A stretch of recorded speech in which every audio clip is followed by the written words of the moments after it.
This is MichMash, a weekly conversation where we try to unjumble an important and sometimes under-the-radar statewide story that affects you. I'm Alethia Kasben, and we are coming to you live.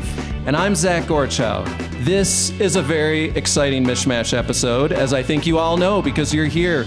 We are recording before a live audience from the Go Comedy Improv Theater in Ferndale. This is a great venue, and while we have no stand-up comedy on the agenda, we do have a very exciting show planned. A big thank you to Go Comedy. How about one more round of applause for the great staff here? And we also want to thank the Michigan Infrastructure and Transportation Association for its support of this event. Cheyna Roth, our brilliant third co-host, and the only real radio professional among us, is unable to make it tonight. We will miss her, and Alethia and I will hopefully make her proud. Absolutely. So, Zach, we did our first live show in the height of the 2024 election season. It may not be 3 weeks before the election. I may not be 1 million weeks pregnant as I was then. But it's still been a wild year so far in Michigan politics. It has been a wild year. So much has happened, and we thought we need to bring this show on the road to talk to some smart people about the major developments this year. So we are both from Oakland County. In fact, I grew up a few miles up Woodward from here in the greater Birmingham-Troy Metroplex. And Alethia, you grew up right next door in Hazel Park. So we are excited to bring our guests here to Ferndale. Yeah, don't worry, everyone. I will not wax poetically about Ferndale in the years 2004 to 2008 and the record store down the street that should have stayed open. Instead, we are here to talk about this year of massive change. There is a new dynamic in the state capitol with Republicans taking over the state house. Democrats still have the Senate, and of course we have Democratic Governor Gretchen Whitmer still the governor. So with that sea change, there's also one at the federal level with a daily stream of orders coming from President Donald Trump that's just really causing a lot of consternation. And this is all happening ahead of a massive election year in Michigan. So we already knew the governor's office, the Secretary of State's office, and the Attorney General seats, they were going to be open, no incumbent running. That's always a bonanza. But then we had a U.S. Senate seat open up when Gary Peters unexpectedly announced his retirement. And we have a key House seat. In fact, we are sitting within that congressional district right now that is going to be open. We have, of course, the full legislature up for grabs, the Democrats trying to defend their Senate majority, House Republicans defending their majority there. This podcast has really turned us into the people who can't stop talking about elections. I know we just said it's not an election year, but we want to talk about all of this tonight. So let's get started. We have two fabulous guests for our first segment of the show. Emily Lawler, politics editor at the Detroit Free Press, and Chad Livengood, politics editor at the Detroit News. You guys can come on up. They are two irreplaceable voices in the Capitol Press Corps. We are so excited to have them here. Yeah, we're really in for a treat. Emily and Chad are just outstanding journalists and really, bring a great voice to the Capitol Press Corps. So, we're very excited you're here tonight. You've both seen so many iterations of the state legislature. Let's just sort of zoom out 50,000 feet here. What is striking to you about the current situation at the Capitol right now? Emily, you're nodding furiously. You get to go first. Well, I was thinking I'm actually less experienced than I thought because this is the first time that I've covered one chamber in Democratic control and one in Republican control, just because of how my career fell. I graduated from MSU in 2011, and anyway. So in any case, it's been just an interesting dynamic to watch and sort of see what the chambers are teeing up for each other and what of those things they actually expect to move, which I think is a smaller pool than I had originally anticipated, to be honest with you. Yeah, there's obviously a game of legislative Red Rover going on right now, where they're sending things over, and we're going to see what actually makes it to the governor's desk. Some of this is politics, just making people vote for things, and making points. Try to get the reps from the marginal districts to vote down against something or vote for something, and so they can use it in campaign ads. But right now, I mean, I think the big dynamic that we're seeing is in 2018, Gretchen Whitmer ran for governor as I'm experienced as a legislator. It was a real kind of put down to Rick Snyder. Rick Snyder couldn't operate in the legislature. He was a business guy, and Rick Snyder wasn't really interested in operating in the legislature. He had people to hire for that, and he hired some good people that navigated his agenda. Well, Gretchen Whitmer made this sell that, look, I know how to work the legislature. I've been here. I've been in the trenches. I've watched John Engler. And kind of like took the strange, John Engler instances at times, and her inspiration about how I'm going to be the governor that pulls people in the room and puts the hammer down. Well, now it's time for the hammer. I mean, we've kind of arrived at the moment. If you're going to try to actually get things done, or just get a budget done and not end up in a shutdown on October 1st. Whitmer is going to have to actually pull out some real, muscle here and show that she can actually navigate and get some of this stuff done. She's got some interesting, willing partnership at times with Matt Hall, the Speaker of the House. Obviously, they had to they had their Oval Office encounter, and they've been doing bipartisan things at times, but getting the actual votes on some of these big issues like roads is going to be the real test. Yeah, that's really interesting because the big thing that we've seen them do, right, was the paid sick leave and minimum wage compromise that they reached in February now. But I don't really get the sense that Governor Whitmer was really involved in that, in like a negotiations level. That really felt like more the House and Senate coming together. Which I think afterwards we were all talking like, oh, maybe they will come together on roads. So what do you think has happened? Why did they make that deal? They can't make any others. Well, they had a real forced deadline on that deal. They do not have a real forced deadline on road funding. That's something that's been a somewhat intractable issue. Obviously, the largest package on that passed in 2015. We saw Whitmer move alone after her reelection to do some state trunk line funding a few years later. But, I think it's just one of those issues that's it's really complicated, hard to build momentum around. But on the other hand, you wouldn't think that they're really that far apart. I don't see them as that far apart on that issue, especially as compared to something like auto insurance changes, where Whitmer was working with the Republican legislature that they managed to come together on, and that was another intractable issue. So, it seems like there's some potential, but it's really not being pursued with any vigor that I can see right now. No, I mean, it's the same kind of debate. The House Republicans want to repeal the sales tax on gasoline, and here comes an army of school lobbyists saying, if you do this, you will put $1 billion hole in the state budget for schools and cities. And so it's like any other issue. If you want to work on roads, and if you invite another interest group to the table, it gets tangled. And I mean, auto insurance is a great example. I used to call it the no-fault fire drill. Every 6 months, it seems like we're just trying to do this bill, and it took several sessions until we finally they got the votes and they had the attention of the legislature. But there's not a crisis yet, and also if you look at the data, an interesting sponsor here, if you look at the data, Michigan's roads are in the best condition they've been in almost 20 years. The roads you are driving are as good as they're going to get. I'm not kidding, because this is the last year of the $3.5 billion that Governor Whitmer borrowed. I call this the get out the damn credit card plan, where you just get out and charge the credit card, and we're going to pay $5.5 billion for that because of interest rates. We got kind of hit on the wrong end of interest rates, and so. But that money's going to be gone, and it's going to be back to just the regular gas tax, and all new spending in the last couple of years on roads has been to service that debt, which is what you have to do. If anybody has a credit card, you have to pay it off eventually, and so. So yeah, the credit card bill is going to come due, and really, I mean, unless policymakers decide they got to put new revenue, either existing revenue or some kind of new form of taxation, we're going to be in stagnation. And the projections show that the pavement going downhill. So enjoy the good roads while they last. So I think you, Chad, when you just said like it's like Red Rover at the Capitol, I think that was pretty on point. It's not like there's nothing happening. I was looking at it last night.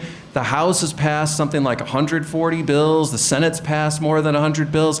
But it's almost like this stare down. Nobody's acting on each other's stuff. And so only 5 bills have made it to the governor's desk. And I do want to say, like, just number of bills signed into law is not necessarily a key measure of productivity or quality. Sure. But it's pretty clear the trend is that they just don't want to move each other's stuff. What's going on there, Emily? What do you think? Yeah, I mean, I think Red Rover is a great way to describe it. They're sending a lot over to each other's chambers, but it seems like a lot of it, I'm not even sure, is designed to pass the other chamber, if that makes sense. I don't think that they're going into this saying, you know, we're really passionate about this policy in the Senate. We're going to talk to our House colleagues. We're going to see who we can get on board. We're going to see who can shepherd it through on that end of the chamber when it gets there. I get the sense that they're kind of shooting stuff over willy-nilly that may or may not be intended to make it into law and may just be intended to make a press release or for Chad and I to write about it at some point, or our teams. I mean, pretty much. I mean, there was one day that the House voted to repeal Algebra 2, and I was like, what the hell? Like, is this what they're doing today? Okay, let's move on. Yeah, I mean, and the policy bills are moving back and forth, but the budget bills are not. And the House has not passed a budget, or they passed the education budget, but they've not passed general government yet. And that is adding some ominous feeling in the Capitol right now, and yes, they did pass their education budget, and we can have some negotiations. The legislature's been trying to pass these budgets before July 1st, mostly because school districts have a July 1st fiscal year, and we know from the crisis of 2006 to 2008 that school districts can't operate really well if they don't find out how much they're getting money from the state until September 30th. So they really need some clarity on this so they can start making hiring decisions and whatnot, or contract decisions. And so there's a whole lot of things could get really gummed up in the public education system here if the legislature doesn't act in the next couple of weeks. Well, and for the schools too, and even in years where they haven't gotten the budget done before July 1, you can look at all 3 budgets and say, what will my budget look like? It'll be somewhere in between these 3. I can kind of plan. They can't plan with the proposals that are out right now. Like, they're wildly different. Well, I mean, let's talk about how wildly they are. Last week, the Michigan House Republicans put out a plan to basically cut in half the appropriations to the 15 public universities in the state, and then try to redistribute it through kind of a scholarship system that follows in-state students, that penalizes, in particular, University of Michigan, very huge penalty, and to a little lesser extent, Michigan State, because of their high outstate and international student populations. And so this is a radical change from the current setup, the current regime. And we could, people can definitely debate that, there's not really a formula for higher ed. There's just been this historical, this is how much goes to this school, this is how much goes to this school, and it goes up by, goes up and down by, percentage increases. This is a complete rewrite, and they're trying to introduce this thing in May or in June, it couldn't be any different than what the Senate has been following sort of the last 30 years of higher ed policy and just doing a percentage increase. What did you think, Emily, when you saw this higher ed budget come out? I mean, I want listeners and the audience to understand, like, this was dramatic. I mean, it used to be the state of Michigan was responsible for 2/3 of the funding that our 15 public universities got. Now, that's waned a lot through the years, as any parent who pays tuition can tell you. But all of it, the idea of wiping out 92% of what the state provides to U of M, or 70 whatever percent it was to Michigan State, 50% to Oakland University, and on and on and on. it was pretty shocking. What did you think when you saw it? Yeah, absolutely. I mean, certainly above the threshold of ruffling a few feathers. This is taking the chicken and shaking it upside down, I think, maybe seeing if any coins fall out of the pockets. But yeah, no, it's 200 and something million out of U of M, 50 something million out of MSU. And then, you know, there's sort of this national debate and narrative that it's tying into around universities, how we prioritize universities, and also whether universities are neutral brokers of intellectual thought, which I think a lot of Republicans have sort of lost faith in, both in Michigan and nationally. So, you know, it's definitely one of those big statement moves that I think, you know, they were throwing out there to kind of see what would happen, specifically who would be upset. And Michigan has a great public university system, so I'm guessing that a lot of those folks heard from people in their districts saying, hey, actually, this really affects me, this affects my family. And, you know, that might be one reason that it won't end up where it started. Yeah, we really did see a complete 180 from the House Republicans who, at 9 a.m., were like, we're going to cut from every university. We're going to pump a bunch of money into the scholarship program. They reversed course. I think, you know, another thing that we're seeing, the higher education budget was like a more than $1 billion general fund cut. So general fund is like the regular money that would go to something like roads.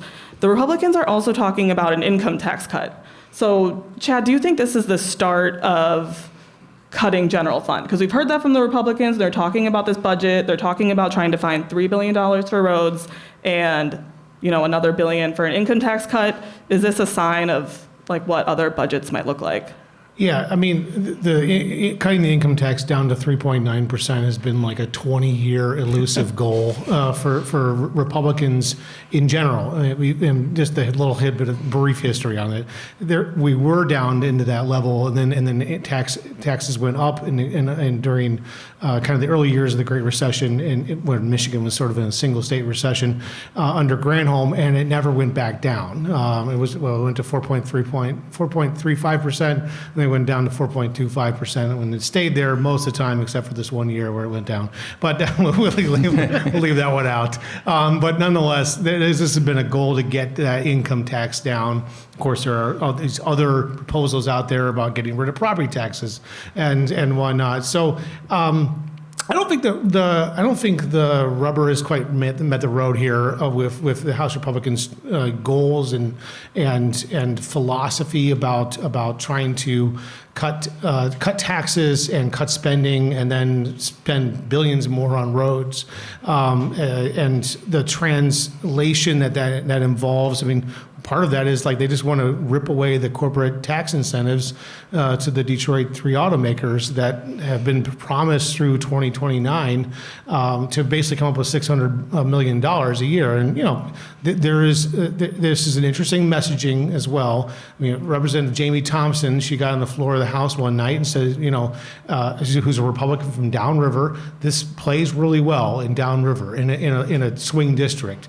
These big corporations, they don't need to be sucking, more money out of the state's coffers, and they just need to be paying their fair share, which is really, a messaging you would have thought you heard from Democrats. Yeah. Now you got Democrats out defending, Governor Whitmer in particular, out defending the mega tax credits to keep them in place, and out defending the Cash for Jobs fund. That's what I call it, the SOAR fund, which has got some, Lansing acronym, but it's literally just cash payment for jobs, out defending that as well. And so this is like a complete reversal from maybe a decade ago, or more at least, and how the two parties are staking out positions, particularly on kind of corporate giveaways. So you mentioned someone we haven't talked about very much yet, Governor Whitmer. Emily, it seems like she has taken a very different tack this year in terms of navigating the national political dynamics. I covered Governor Whitmer when she was a state representative in the House. People would have said she was one of the most left-leaning members of the House at the time. It feels like the party has moved to her left, and she's now right in the center. What's been happening with her this year? What are you seeing? Yeah, so I guess to preface, Whitmer's coming off, number one, a Democratic legislature where she was able to move mountains of policy in 2023 particularly. And then secondly, she's walking into the next Trump administration and off of an election year. So certainly last year, a lot of what we heard from her was pretty partisan because she was, one of these main surrogates for first Joe Biden and then Kamala Harris. She was on the election campaign trail a lot, going to other states, raising a bunch of money through her PAC. So, clearly it's been a little bit of shift since then, and there's going to be a shift off of an election year and into more of a policymaking year. But yeah, I think that a lot of people have been surprised by the tack she's taken with Donald Trump particularly. I think Chad alluded earlier to the meeting with her and Matt Hall in the Oval Office with Donald Trump. If you've seen the folder over the face, that moment came from there, certainly.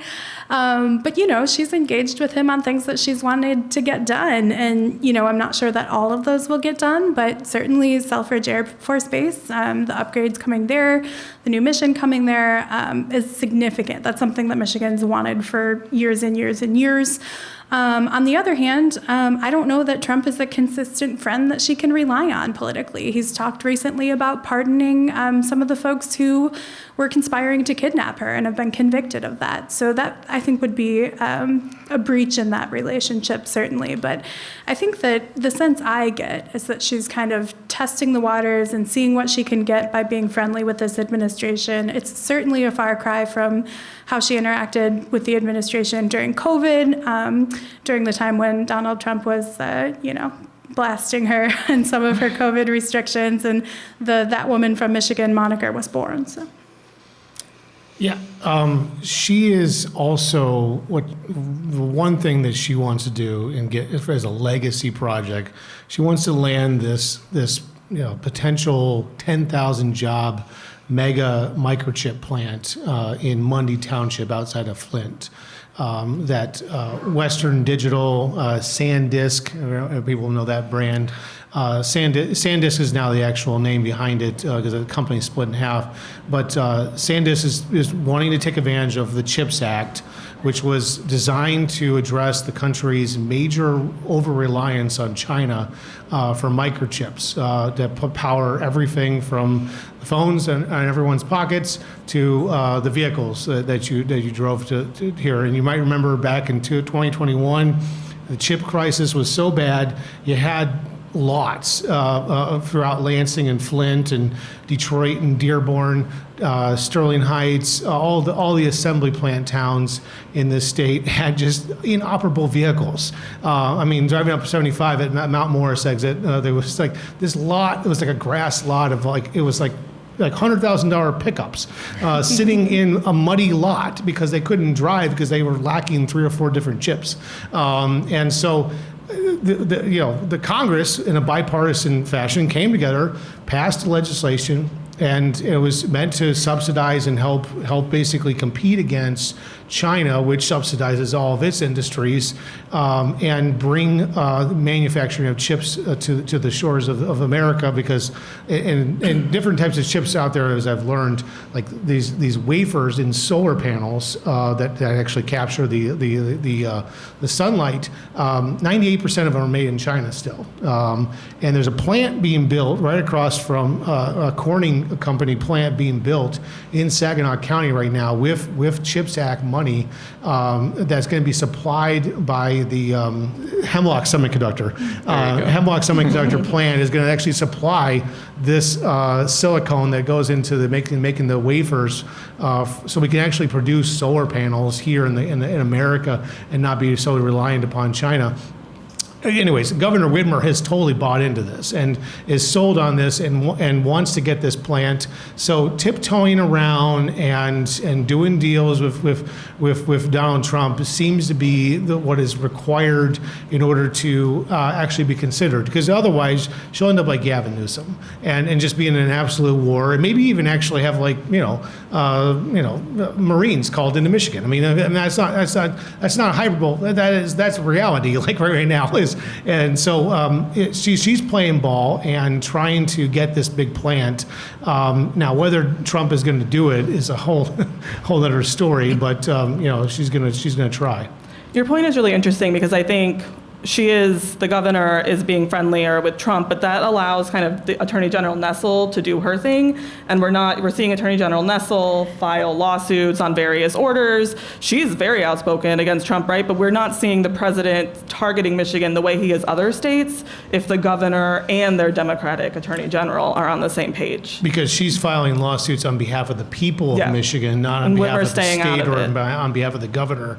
There's been several lawsuits where the governor has just not signed on to and is not out combating these Trump cuts, essentially, or Doge tactics. And so yeah, Nessel is taking a completely different tactic.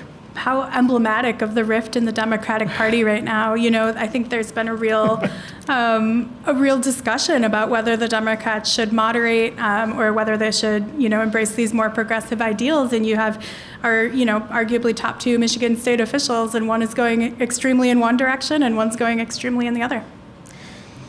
Emily, you had a whole series where you talked to 100, the Free Press talked to 100 different voters about Trump. And this first several months, it's just been this cascade of orders and directives, some of which are tied up in court, others are not. What has struck you about how what's been coming out of the White House has affected Michigan and what people are thinking about, at least the people your reporters talk to? Yeah, so in 100 people, you get about 100 different opinions, roughly. Opinions. But, I think that what we saw broadly was that a lot of people thought that Trump would do exactly what he was saying he would do on the campaign trail and are pretty happy with his performance. Other people didn't think he was going to do everything he said he would do on the campaign trail. We talked to someone who sells tarot cards and didn't realize that the tariffs were a serious thing and that they were going to decimate her business because she imports a lot from China and sells on the TikTok shop, two things that are under peril for various reasons. But, I think that she went in a Trump supporter and came out not a Trump supporter at this point.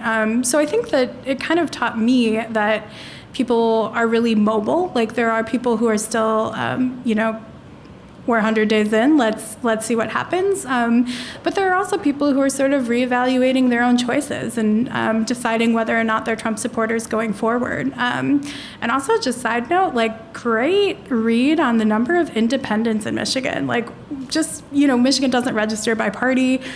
We talked to a lot of people who, flipped back and forth between presidential candidates in different presidential years, but also people who, we talked to one woman who voted for Trump in the Republican primary and then was persuaded by Kamala Harris to vote for her in the general. So I think Michigan's a more flexible and imaginative state than a lot of people give it credit for. Voters are very fickle, is what I have said every year, especially since 2018. Chad, you have done a lot of coverage on the tariff situation. It's been kind of quiet-ish, I feel like, but it's hard to keep up. Can you keep us up to date on what's going on? Yeah, well, the tariffs that are really still in place are the 40%, and forgive me if I get these numbers a little off. They've changed so many times. When does this air? 40% tariff on Chinese goods.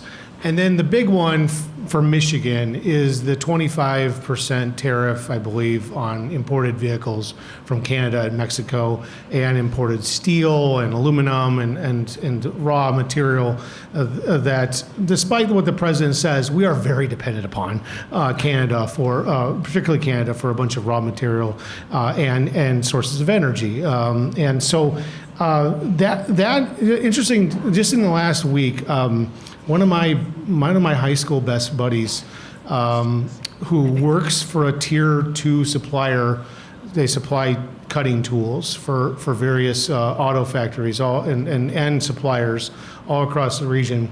He called me and he said, I am looking for a job because I can't handle his tariffs. He's in sales and it's just like a daily headache that it has just gotten so bad to try to figure out the flow of and change the flow of your product.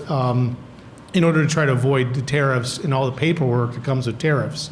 And this friend of mine, I'm guessing he voted for Trump. We don't talk politics, but I'm guessing he voted for Trump. And then just on Friday, I was at my daughter's horseback riding clinic, and there was a guy there sitting there. His daughter was in the same class with my daughter, and he was sitting there on his laptop out in the field. And I was sort of like, I'm really glad I took the day off, because that would be me, actually. But I sort of struck up a conversation with him, and he was kind of embarrassed to have to be working while his daughter is riding, and he's getting up and taking videos. We're just doing the horse dad thing and such.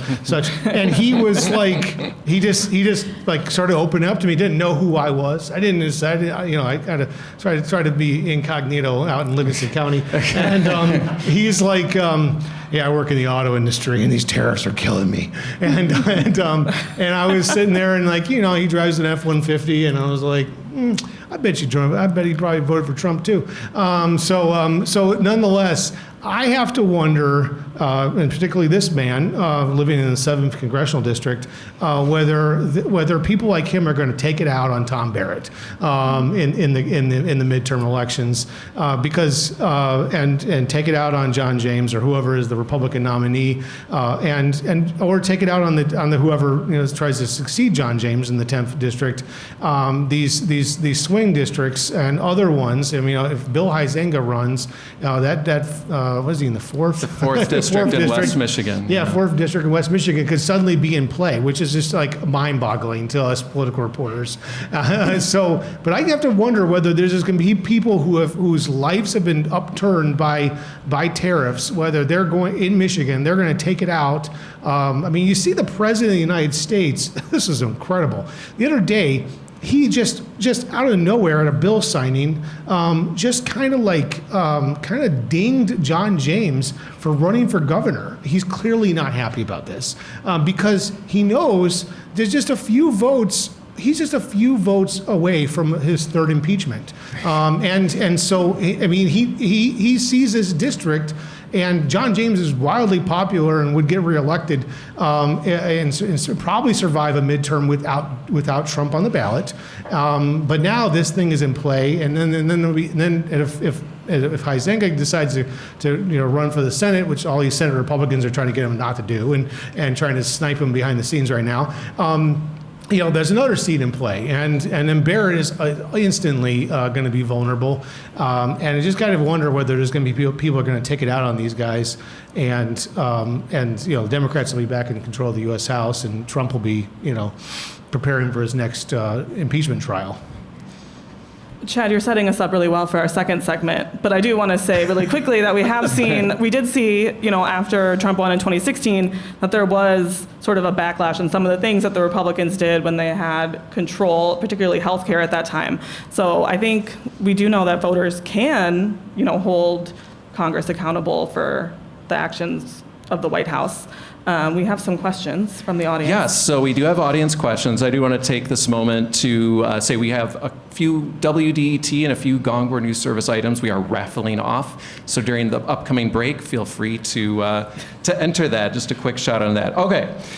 You guys talked about Republicans wanting to cut the income tax, but we've heard about the invest in my kids to raise the tax on the rich. So this is a probable ballot proposal to create a higher income tax for single people earning more than $500,000, married couples filing jointly earning more than $1 million, with the proceeds of those revenues going to the public school system. So the question is, what do you think is the state's appetite for this? Well, it's funny because Chad mentioned the income tax rate cut being on Republicans' wish list for a really long time. Certainly a graduated income tax of some sort has been on the Democrats' wish list for a really long time. I would argue that those are competitively linked ideas. But in any case, this would be a kind of a baby step in that direction. It wouldn't be what we traditionally think of as a full graduated income tax. But yeah, people earning more than $500,000 for an individual, more than $1 million for a family would be taxed at 9 point something %. Does anyone remember the exact 9.25. It's Okay, a okay. strange number, yeah. Great. But that's significantly higher than what the rest of us would be taxed at under that threshold.